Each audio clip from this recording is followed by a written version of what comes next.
اعوذ باللہ من الشیطان الرجیم بسم اللہ الرحمن الرحیم المال والبنون زینۃ الحیات الدنیا صدق اللہ العظیم۔ اولاد خدا تعالیٰ کی بہت بڑی نعمت ہے۔ اس نعمت پر جہاں اللہ تعالیٰ کا شکر ادا کرنا ہے وہاں اولاد کے بہت سارے حقوق بھی ہیں، اور کچھ حقوق ایسے ہیں کہ جب بچہ پیدا ہو تو ان حقوق کو ادا کرنا ضروری ہے۔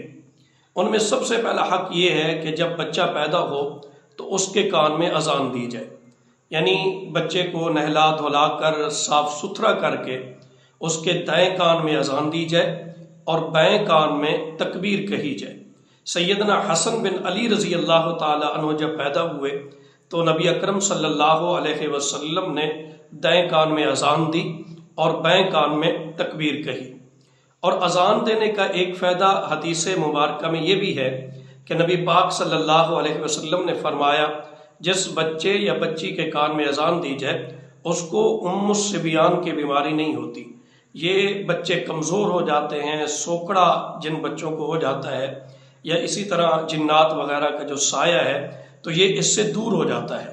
تو اس لیے جب بھی بچہ پیدا ہو تو سب سے پہلے اس کے دائیں کان میں اذان اور بائیں کان میں تکبیر کہی جائے۔ علامہ ابن قیم رحمہ اللہ نے لکھا ہے کہ جس طرح دنیا سے جاتے ہوئے وفات کے وقت زبان پر کلمے کا جاری ہو جانا یہ بڑے شرف کی بات ہے، بڑی فضیلت کی بات ہے اور بڑی سعادت کی بات ہے، اسی طرح جب بچہ پیدا ہو تو اس کے کان میں اللہ کی بڑائی اور توحید کی آواز جائے، یہ بچے کے لیے سعادت ہے۔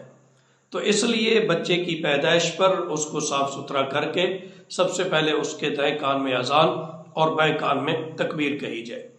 اور دوسرا حق تحنیک ہے، جس کو اردو میں گڑتی بھی کہتے ہیں اور گھٹی بھی کہتے ہیں، اور یہ کسی نیک صالح متقی آدمی سے جو ہے گڑتی دلائی جاتی ہے۔ اس کا طریقہ یہ ہے کہ کھجور اچھی طرح چبا کر پھر جو ہے وہ اپنا لعاب جو ہے بچے کے تالو سے لگائے گا۔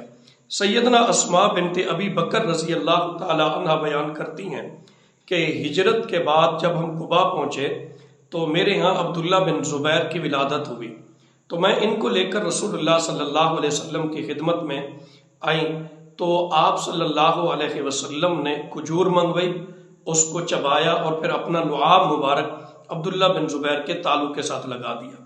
اما عائشہ رضی اللہ تعالی عنہ بیان فرماتی ہیں یوتا بالصبیان ویحنکہم علیہم، نبی پاک صلی اللہ علیہ وسلم کے پاس بچے لائے جاتے، آپ ان کو گڑتی دیتے اور ان کے لیے برکت کی دعا کرتے۔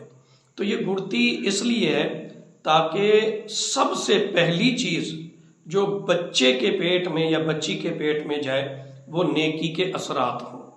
تو اس لیے کوشش کریں گھٹی یا گڑتی کسی نیک صالح متقی پرہیزگار آدمی سے دلوائیں۔ اور تیسرا حق وہ ہے عقیقہ کرنا، یعنی بچے کی طرف سے 2 بکریاں اور بچی کی طرف سے 1 بکری عقیقہ میں ذبح کی جائیں گی۔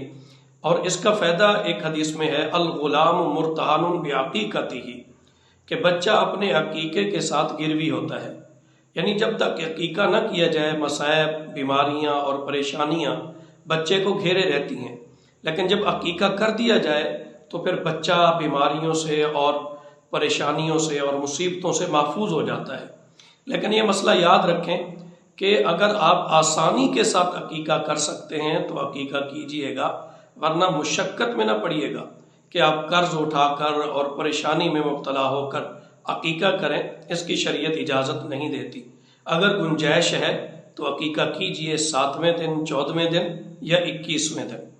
اور چوتھا حق بچے کا وہ یہ ہے کہ 7ویں دن بال کاٹے جائیں گے، بال جتنے بھی بال ہوں اس کے برابر جو ہے حدیث پاک میں ہے، سیدنا علی رضی اللہ تعالی عنہ فرماتے ہیں کہ نبی پاک صلی اللہ علیہ وسلم نے فرمایا کہ جب حسن بن علی رضی اللہ تعالیٰ عنہ کے 7واں دن تھا تو آپ نے فرمایا کہ ان کے بال کاٹو اور ان کے بالوں کے وزن کے برابر چاندی صدقہ کریں۔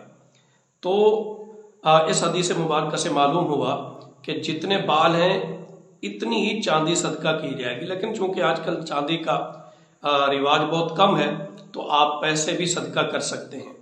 تو جو ہی بچہ پیدا ہو صاف ستھرا کر کے نہلا دھلا کر سب سے پہلے بچے کے دائیں کان میں اذان اور بائیں کان میں تکبیر کہی جائے، اور پھر دوسرا جو حق ہے وہ یہ ہے کہ کسی نیک صالح آدمی سے گڑتی اور گٹی دلائی جائے، اور تیسرا یہ ہے کہ عقیقہ کیا جائے، اور چوتھا یہ ہے کہ 7ویں دن آپ بال کاٹیں گے تو بالوں کے وزن کے برابر جو ہے چاندی صدقہ کی جائے، یعنی پیسے صدقہ کیے جائیں۔ تو یہ بچے کے چند حقوق ہیں، اور ایک حق بچے کا نام رکھنا بھی ہے۔ اس پر انشاءاللہ تعالی الگ سے ایک ویڈیو بنائیں گے اور اس پر تفصیل سے بات کریں گے۔ اللہ تعالی ہمیں سمجھنے کی توفیق عطا فرمائے۔ وآخر دعوانا ان الحمد للہ رب العالمین۔